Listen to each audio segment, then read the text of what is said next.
Sampurasun Wadia Balad ATE official di mana wae ayana.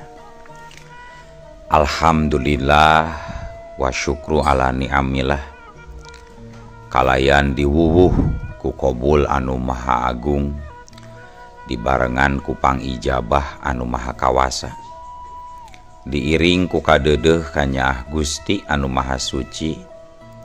Urang ayeuna dugi kadanget ayeuna masih keneh tiasa ditepang dangukeun deui dina acara anu matuh kamemet urang sadayana, nyatana dina pagelaran dongeng Sunda jejer carita pedang mayit. Ayeuna bagian anu ka 14 nanya pamiarsa. Ieu dongeng mangrupikeun buah karyana Kang Asep Rudiat Pajrin ti Palihan Bogor.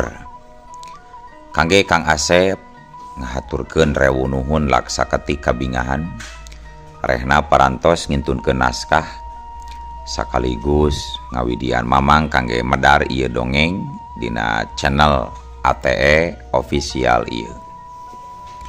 Atuh sumangga kanu teu acan subrek kantun subrek heula, ngarah langkung pogot sareng langkung sumangat deui ka si mamangna dina enggoning medar ieu dongengna. Nging hilap di like di komennya nu saseueur-seueurna. Laina naon, mamang masuk bingah kitunya. Upami maosan komentar-komentar ti para wargi sadayana teh. Kalintang bingahna deui upami mah link video mamang ieu dipanggeserkeun atanapi dipangbagikeun. Atuh ngarah teh nyangkolong tingkana waktos sumangga. Ayeuna mah urang lajengkeun deui dongeng Jakarungsing si Pedang Mayit bagian anu ka 14. Kumaha lajengna sor cikopina, parsamakna, am ulena, pagehan tali kolorna, bisi morosot, merejel, antung-antungan di tengah jalan. Tumpak tumpak tumpak dung dung dung dung dung dung pak.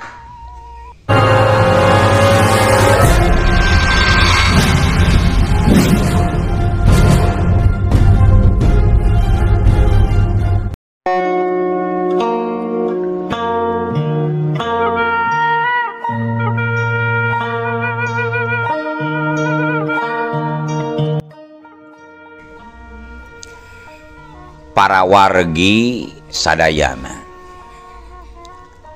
wanci manjing kasareupnakeun panon poe geus reureuh sanggeusna sapoe jeput ngalaksanakeun pancena pikeun nyaangan ieu alam marcapada. Sakedeung deui eta pancen teh bakal lekasan baris diserenkeun ka sakadang bulan anu bagian nyaangan peuting. Eta sakabe geus mangrupakeun salah sahiji bukti yen pangeran anu maha kawasa moal ngantep makhlukna hirup di alam dunia aya dina kapoekan.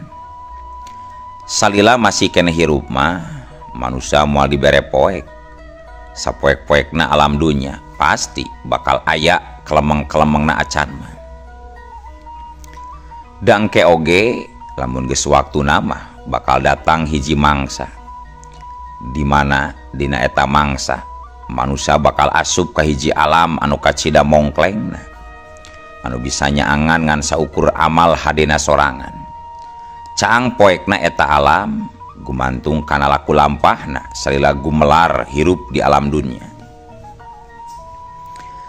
Caturkeun di hiji tempat di mumunggang pasir, tepatna di hiji imah panggung nu aya di tengah pasir pileuweungan. Katembong saurang lalaki anu keur diapit ke 4 urang wanoja anu mareujeukna. Kira-kira umuran 22 tahunan. Gadeulis eta wanoja teh awakna marontok parepel jigana moal teu pelem jeung pedo. Di hareupeunana aya deui saurang lalaki anu diuk sila bari tungkul.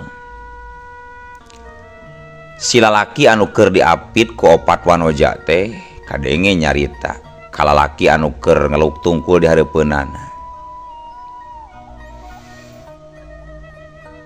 Lamun lek liar tong bareuting teuing liarna karma meh gancang jeung tereh mulang deuleu. Mangga gan diestokeun pisan gan. Tembal lalaki anu disebut karma. Bari anggar tungkul bangun anu ajrih tur hormat naker kanu cikeneh nyarita teh. Nah ari peuting ieu giliran lembur mana anu arek diranja teh karma? Lembur Cisokagan. Alus ringkid kerid badog sakabeh nu aya di eta lembur. Ulah poho lamun aya parawan anu neuhneur anu herang komo anu lenjang bawa jagrageun ka dewek. Sebab ieu anu opat geus bosan euy, geus bingung kudu ngagunakeun jurus naon deui. Pokona hayang nu anyar dewek. Mangga juragan mangga. Geus ayeuna mah ulah lila teh ngajadog hareupeun dewek bisi laing kabita deuleu. Jung ayeuna mah geura tatahar. Dewek rek senang-senang heula sagedeung. Lumayan memeh miang urang ngesang heula dina luranjang. Karma ukur mando tuluy ngolesed ninggalkeun eta rohangan. Tayoh nama eta tempat teh mangrupakeun dumuk matuh panganjerkanana Karaman anu boga ngaran Tergos Tangkorak. Tetela lalaki anu cikeneh mere parentah ka Karma teh mangrupakeun jadugna eta Karaman anu katelahna Juragan Darta. Horeng Juragan Darta teh tayalian ti Wiguna muridna Ki Sarpa kabogohna Nyikayah anu baheula kabur anu pernah digebugan ku Ki Sarpa. Saprak Wiguna lunta ninggalkeun lemburna nyaeta Jatingora. Manehna guguru elmu ka saurang jawara kolot anu ngaranna Bahjalun. Ngahaja manehna milih guru teh ti aliran hideung. Sanggeus sakabeh elmu tinu jadi guruna geus kacangking kabeh. Wiguna nangtukeun sikap erek ngadirikeun hiji Karaman anu dibere ngaran Karaman Tergos Tangkorak. Ngaran dirina oge diganti jadi Darta. Anak buahna kudu nyebut juragan ka manehna teh. Da memang bukti sabab manehna mah beunghar.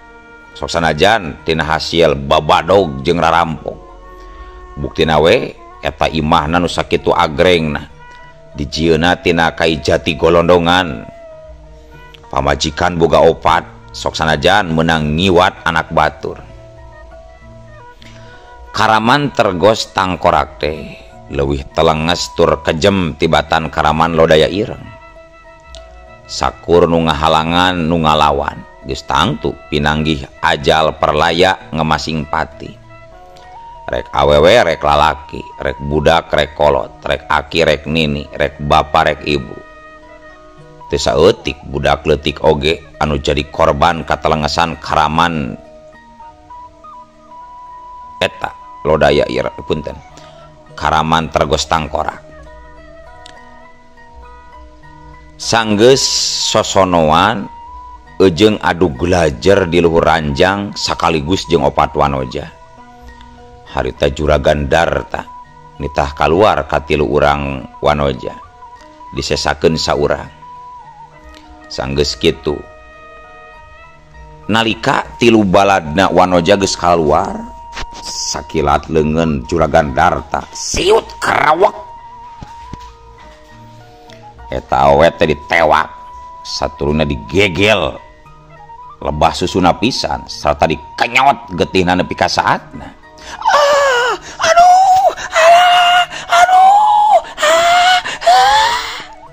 Ayo nama Juragan Darta teh ngagem hiji ilmu anu kudu diparaban ku getih susu parawan.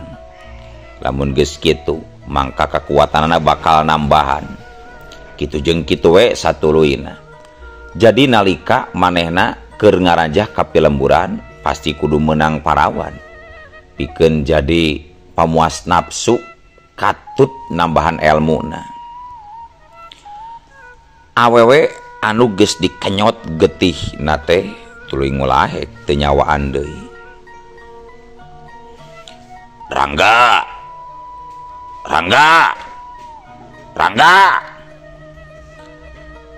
cek Juragan Darta ngagorowok tarik naker. Teu kungsi lila salah saurang anak buahna ngurunyung eta meureun anu disebut Rangga teh. Dah gancang kuburkeun ieu bugang di tempat biasa. Mangga tembal eta jalema anu katahna Rangga. Bari tuluy mayang layon awewe anu geus jadi korban katelengasana Juragan Darta. Katempo dina palebah dada eta wanoja geus ngucur getih. Puting susuna geus eueuh. Sapat digegel ku Juragan Darta. Kajadian sarupa kitu teh lain kakarak harita wungkul. Tapi unggal bulan purnama sabulan sakali korban hiji wanoja. Sabab geus jadi hiji katangtuan. Sangkan Juragan Darta teh bisa terus nyangking ilmu andalanana anu boga ngaran Aji Sangkala Geni. Maka sahabae nu bibanda eta ajian awakna bakal wedug tina pakarang atawa kuat tina tenggelan ilmu naon bae. Nu matak nu mawi hulu botak katinggang awi teu aneh lamun karaman tergos tangkorak teh kacida dipikasieun jeung dipikagigisna. Da sabab geuning gegedugna nyangking ilmu Sangkala Geni anu kudu ngorbankeun hiji parawan setiap bulan purnama. Nyikayah mah teu yeuh nyaun. Lamun jajaka anu baheula pernah dipika cintana teh geus robah sapinuhna. Wiguna anu dipikawanohna geus jadi saurang dajal. Jalma si raja tega, si bengis anu jadi ulon-ulon kajahatan. Anu ngagalaksak ngaruksak anu sok nyeusepan saripati parawan tur dibinasa. Kari dua purnama deui waktuna pikeun aing nyampurnakeun ilmu Sangkala Geni. Lamun mah geus rengsek aing bakal jadi raja di rajana Karaman di dunia ieu. Dagoan sia Sarpa anjeun bakalan jakal geus nganyerikeun dewek. Malah mah anjeun geus wani nyiksa dewek baheula. Rasakeun giliran aing malas kanyeri ka ilaing. Dihakan sia ku ajian Sangkala Geni dewek. Cek Juragan Darta nyerita sorangan bari ngaletakan sesa getih anu narapal di ramo-ramona. Bari murak puting susu nu sabelahna deui meureun kadenge nyakrek semu kenyal. Sawatara eta rombongan anak buahna nyatana rombongan Karaman tergos tangkora anu dipimpin ku Karma Sogiri anak buah kapercayaan Juragan Darta. Harita rombongan geus anjog ka lembur Cisoka meni ngaleut ngeungkeuy ngabandaleut ngembat-ngembat nyatang pinang. Jiga lain ngarampog tapi eta mah jiga nu rek tawuran. Ari Cisoka mangrupakeun hiji lembur anu bakal digalaksak, dikerid, dibadog, dipaling, dibangsat pangeussi pilemburanana. 20 urang Karaman ti Karaman tergos tangkura anu marake pakaian sing sarua hideung sarta marake tergos gambar tangkorak. Harita kabehanana geus mimiti arasup ka imah-imah warga. Teu kungsi heula oge ti wetan kadenge nu pak aduh di kidul nu kadenge pating Kocea, di kulon kadenge anu pating Gorowo, malahan mah di kaler kadenge nu pak aduh alah aduh perus ulah dicandak Den, ulah dicandak eta mah hiji-hijina ditinggal tipun biang Den. Muhun Aden nging dicandak Aden, katembong seorang awewe jeung lalaki melas melis mangsa anggota Karaman ngadudut kongkorong anu dipakena ngan orokaya seutik oge teu dipalire ku anggota Karaman teh tuluy bae diasupkeun eta kongkorong teh kana kaneron anu dibawana. Ngarasayeun eta kongkorong teh kacida gede ajena, si awewe gancang ngarontok pikeun ngarebut kaneron. Tapi katempun manten ku anggota Karaman nu sejena. Kalayan teu asa-asa deui eta awewe nu rek ngarontok teh dipapageun ku bedog meneran pisan kana dadana. Siut beres. Anu lalakina teu cicing, kurang ajar, biadab, ya siut serep. Salaki pamajikan kiwari geus tumpang tindih bari guyang getih akibat tina kakejeman Karaman tergos tangkorak. Teu ampun deui salaki pamajikan teh tuluy nambru guyang getih nyawana ngaralayang harita keneh sabab bedog anu ditubleskeun kana dada jeung disabetkeun kana beuheung teh hampir nyapatkeun bagian awak. Sanggeus kitu mah sabaraha urang anggota Karaman teh ngagaladah eta imah.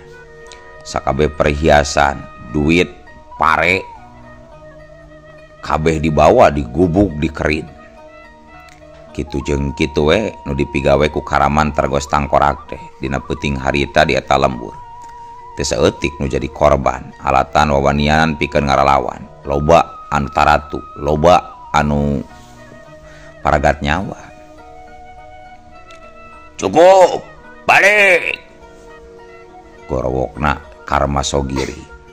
Atuh sanggeus ngadenge komando ti Karmasogiri salaku pimpinan rombongan eta. Sakabeh anggota Karaman teh mungkas aksina.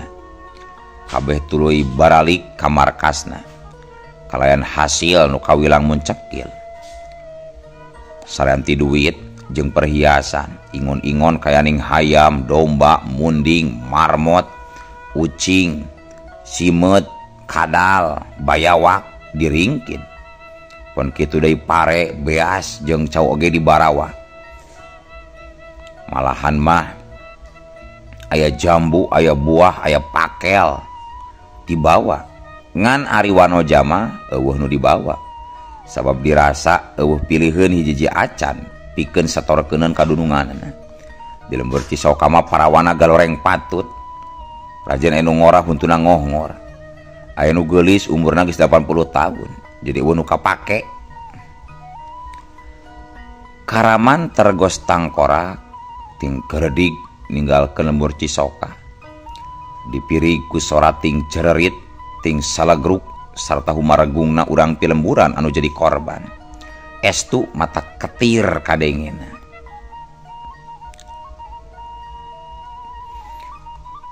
Gancangna carita 20 urang anggota Karaman tergos tangkorak geus nepi.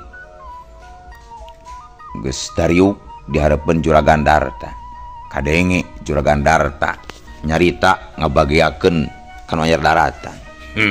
Bagia. Tah kieu atuh bebeunangan loba. Kare-karebat saria teh. Alus. Cek Juragan Darta ngacungkeun indung leungeunna kalebah sikar Masogiri sanggeus anggota aray dahareupeunana. Mung sakitu panginten bebeunanganna tegan. Sakieu mah mun cekil atuh sia teh karma. Tapi ke na mana bikang pesenan dewe. Teu aya anu herangan gan. Aya hiji oge swing. Aya deui nu hiji rada ngora huntuna eta bimoli. Naon bimoli teh Sekar mah? Punten eta bibir monyong 5 cm. Alah sia teu beuki nu kitu kete catro hulu untuk aing sia. Eueuh nu geulis bener. Aya nu geulis magan atuh kunaon teh dikubuku sia karma. Nya eta umurna geus 85 tahun kan, kurang ajar. Nini eta mah hese sia teh diasupan ngelok dicabut manyun nu kitu mah teu beuki dewek. Barututnya bikang cisoka teh asugan rek aralus nyagan arawon gan. Ulah nu butut malah teu beuki dewek mah. Dewek teu hayang anu siga parab maung mah. Hayang anu sambulur. Cek Juragan Darta alias Wiguna. Sering agak-gak bangun anu genah nakar.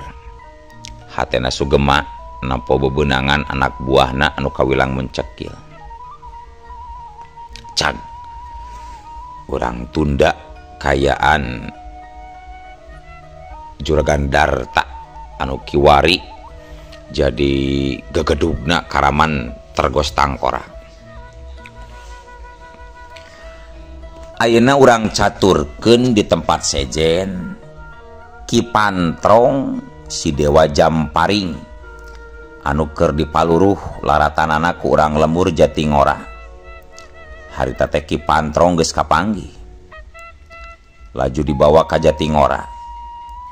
Sanggeus nepi ka Jatingora kabeh karumpul di imah pupuh lembur nyatana di imah Ki Sarpa. Katembong harita. Di imah Ki Sarpa loba jalma keur ngariung aya Ki Sarpa, Jakarungsing jeung sabaraha urang murid-muridna Ki Sarpa.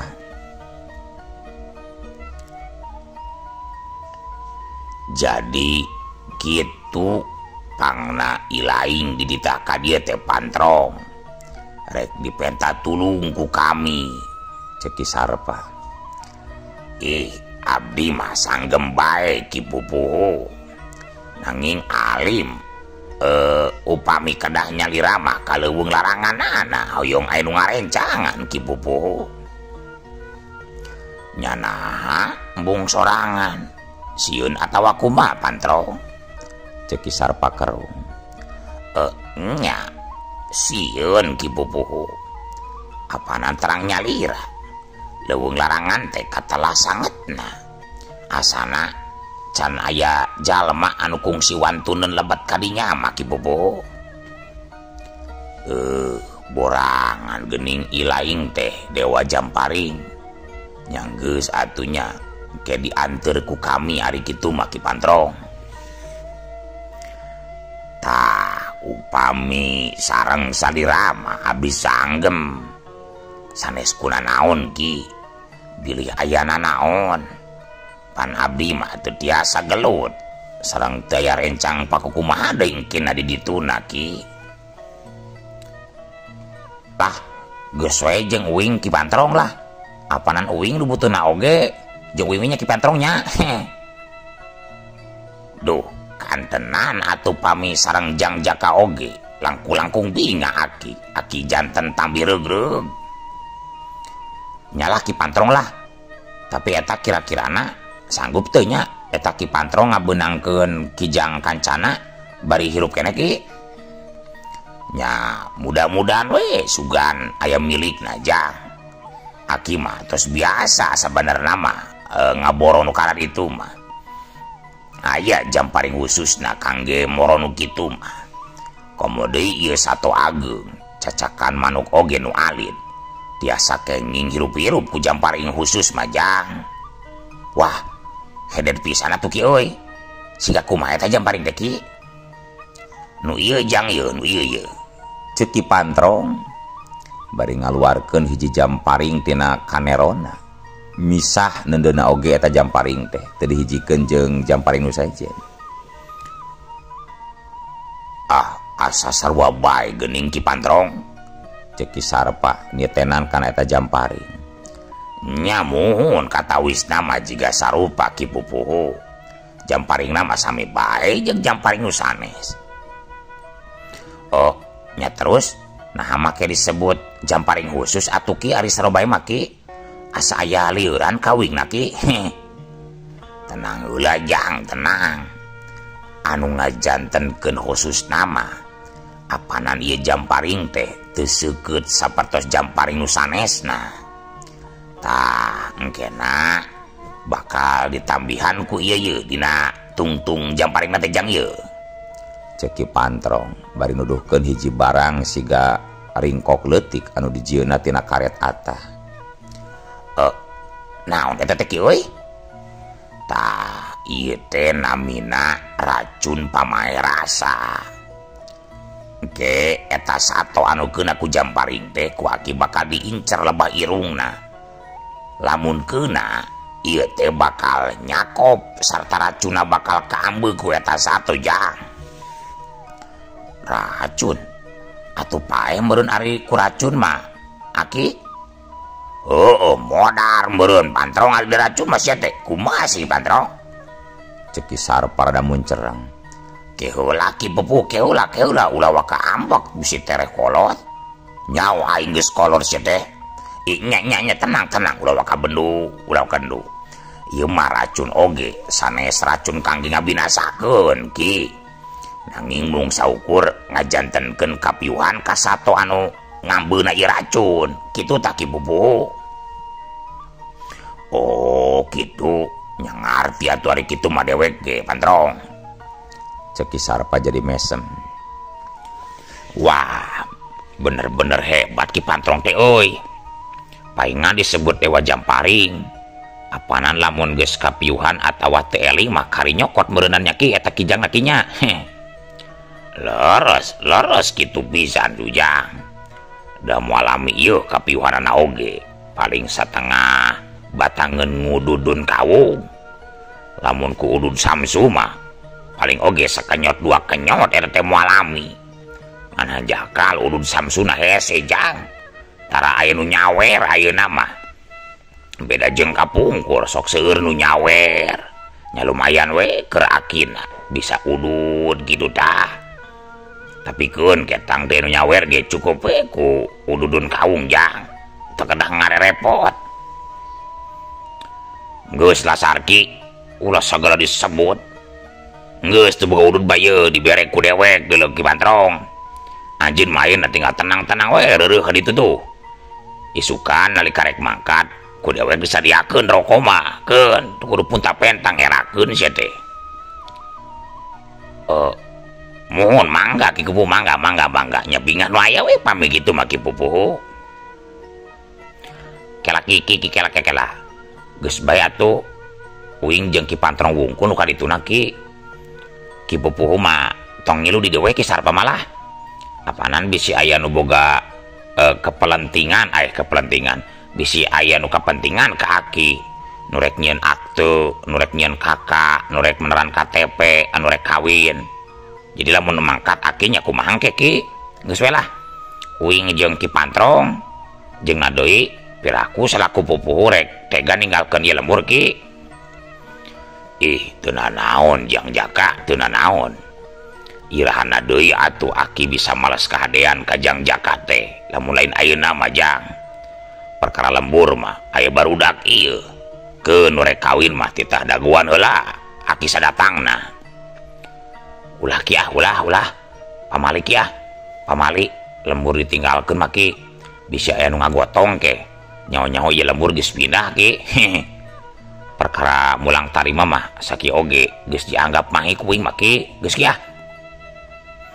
nya geus atuh ari kitu mah Jang. Aki moal maksa ngan keukeuh aki mah hayang ulu biung dina neangan ubar kangge panyawat Jang Jaka teh. Kumaha lamun aki diwakilan ku si Nyai ku si Nyikaya. Maksud aki Nyikaya sinami lu ngatur uing gitu ki. Nyak bener gitu bisa aja. Kumaha? Tah lamun kitu mah uing daek ki. Daripada di bataran ku aki bari geus peot bau kencon bau cikur. Tarik ku Nyikaya mah kuring daek. Sok teu karasa geuning ari lempangan di baturan kudu geulis teh ki. Tapi eta Nyikayana daekeun moal ki barang jeung uing ki anu goreng patut ki. nyari incu aki mah bakal nurut ka kolote jang jeung deui tang tudaekeun geura si nyaina oge ari nuturkeun ujang mah ke heula nya urang gerwan heula jenisna ceuk Ki Sarpa bari ngareret ka salah saurang muridna anu direret Surti tuluy bae manehna nguniang hudang nu saterusna mangoloyor ka tukang pikeun ngagarwan nyikaya. Tekung silila murid Ki Pantrong anu tadi geus ngurunyung deui kalayan bari ngiringkeun nyikaya.